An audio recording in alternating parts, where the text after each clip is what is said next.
আসসালামু আলাইকুম। ইঞ্জিনিয়ারিং পাঠশালার পক্ষ থেকে আমি মিজান ভাইয়া চলে আসলাম নতুন একটা পর্ব নিয়ে।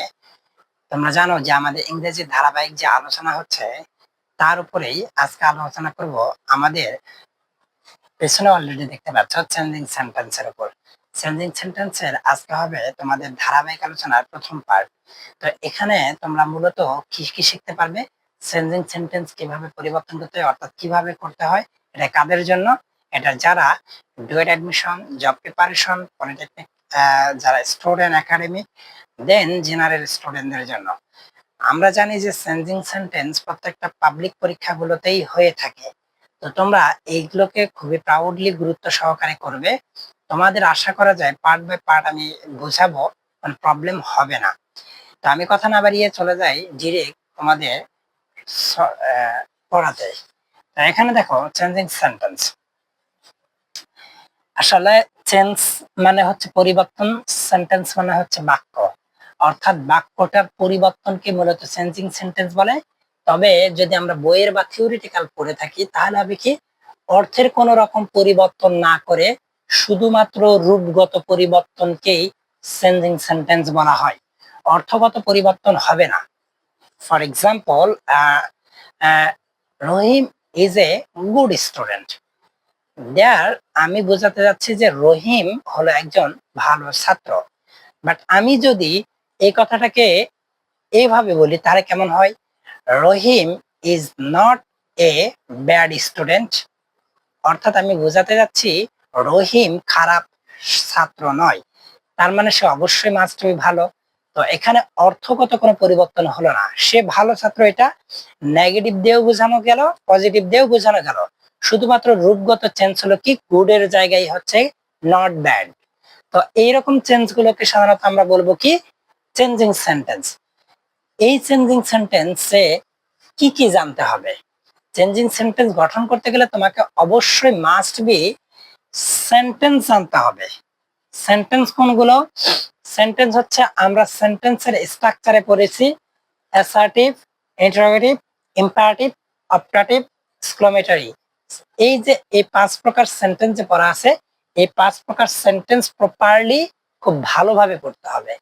তোমরা যদি সেন্টেন্স না পড়ে থাকো তাহলে আমার সেন্টেন্সের উপরে একটা ভিডিও আছে ইঞ্জিনিয়ারিং পাঠশালার ফেসবুক পেজে, অথবা তোমরা ইউটিউব চ্যানেলেও দেখতে পাবে, ইঞ্জিনিয়ারিং পাঠশালা দিয়ে সার্চ দেবা। এইটা হচ্ছে আমার সেন্টেন্স। 2 নম্বরে আছে কি জানতে হবে? সিম্পল, কমপ্লেক্স, কম্পাউন্ডের পরিবর্তন, এগুলোর পরিবর্তন হবে। এরপরে আছে কি, 2 নম্বরে আছে অ্যাক্টিভ ভয়েসকে প্যাসিভ ভয়েসে পরিবর্তন করার প্রসিডিউরটা এটার ভিতর ইনক্লুড আছে। দেন এখানে হচ্ছে 3 নম্বরে আছে, 4 নম্বরে আছে কি, ডিরেক্ট এন্ড ইনডিরেক্ট স্পিচের পারস্পরিক পরিবর্তন। আর লাস্ট যেটা আছে পজিটিভ, কম্পারেটিভ, সুপারলেটিভ ডিগ্রি এর পারস্পরিক পরিবর্তন। আশা করা যায় তোমরা এই জিনিসগুলো বুঝতে পারবে, এবং যদি কোনোটা করা না থাকে তোমরা আমার যে এর আগের ভিডিওগুলো আছে তোমরা ওগুলো দেখে আসো প্লে লিস্টটাকে। দেন তোমরা এই জিনিসগুলো কমপ্লিট হলে আমরা এখন যাব কি, চেঞ্জিং সেন্টেন্সে। তো চেঞ্জিং সেন্টেন্সে এগুলো শেষ করো, তারপরে আমরা চেঞ্জিং সেন্টেন্সে শুরু করি। তাহলে আমি অলরেডি এখানে একটা স্টেপ অর্থাৎ রুলস বলছি, সেটা হচ্ছে অ্যাফার্মেটিভ থেকে নেগেটিভ। যে কোনো সেন্টেন্স আমার অ্যাফার্মেটিভ যদি দেওয়া থাকে সেটাকে আমি নেগেটিভের মাধ্যমে চেঞ্জিং সেন্টেন্স করব। তো তোমাদের হচ্ছে স্বাভাবিক একটা রুলস এন্ড রেগুলেশন হচ্ছে, আমাদের রুলস হচ্ছে রুলস একে দেখো, কোন সেন্টেন্সে প্রথমে এভরি থাকলে দেয়ার ইজ নো, অথবা dot dot but and everybody থাকলে দেয়ার ইজ নন। ভালো করে ক্লিয়ার হও, এভরি যদি থাকে জাস্ট এভরি, তাহলে দেয়ার ইজ নো, এই জায়গাটা হচ্ছে সাবজেক্ট ইনক্লুড হবে, দেন বাট তারপরের অংশটা হবে। যদি এভরিবডি থাকে সেক্ষেত্রে কি হবে, there is none, then include হবে, এরপরে বাট দিয়ে নেগেটিভ করতে হবে। ফর এক্সাম্পল এখানে আছে everybody mother loves her child. তাহলে কি, প্রত্যেক মাই তার সন্তানকে ভালোবাসে। তাহলে এভরিবডি নাই, এখানে এখানে জাস্ট এভরি। তাহলে এভরি যদি থাকে তাহলে আমরা সেটার পরিবর্তন করে কি লিখতে পারি, দেয়ার, এই জায়গাটা খুবই ভালো করে লক্ষ্য রাখবে, দেয়ার,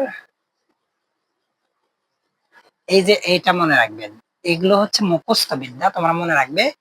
দেয়ার ইজ নো, দেন হচ্ছে এই যে অংশটা সাবজেক্ট, এভরির পরের অংশটা হচ্ছে মাদার, দেন হচ্ছে বাট ইউজ করতে হবে, বাট এর পরের অংশটা ইউজ করতে হবে লাভস হার চাইল্ড। এটা হচ্ছে আমার মূল অংশ। কি হলো, যেখানে এভরি থাকবে, এভরি এর পরিবর্তে there is no, there is no, there is no mother but love her child.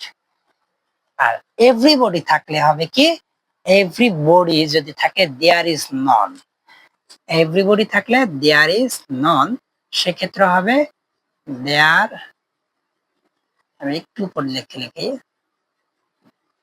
There is none, এরপরে হচ্ছে এই অংশটা H A T S heads, then হচ্ছে এই যে বাট হবে, বাট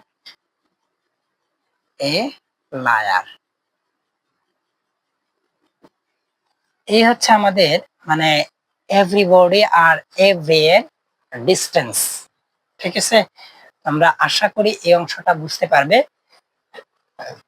তো এখানে রুলস নাম্বার 2 দেওয়া আছে। রুলস 2 এ কি বলা আছে, কোন সেন্টেন্সে অ্যালোন, অনলি অ্যালোন থাকলে সেন্টেন্সের শুরুতেই কি হবে, নান বাট, নন বাট, এই নান বাট কি হলো, বসিয়ে নেগেটিভ করতে হয়। তবে বস্তুর ক্ষেত্রে যদি হয় তখন কি হবে, অনলি এর স্থানে শুধু নাথিং বাট বসে। একটা হচ্ছে কি নান বাট, আর একটা হচ্ছে নাথিং বাট। যদি কোনো বস্তু বোঝায়, কোনো বস্তু বোঝায়, সেক্ষেত্রে হচ্ছে এর অনলি এর পরিবর্তে নাথিং বাট, আর বস্তু না বোঝালে তখন হবে কি নান বাট। তাহলে only he can do this, only সে কি করে, এটি করে। তাহলে বা পায় বা করে, এই জিনিসগুলো যখন থাকবে, এটা এখানে কোনো বস্তু নাই, দেন তখন হবে কি, এই যে অনলি এর পরিবর্তে নাম, তারপরে নান,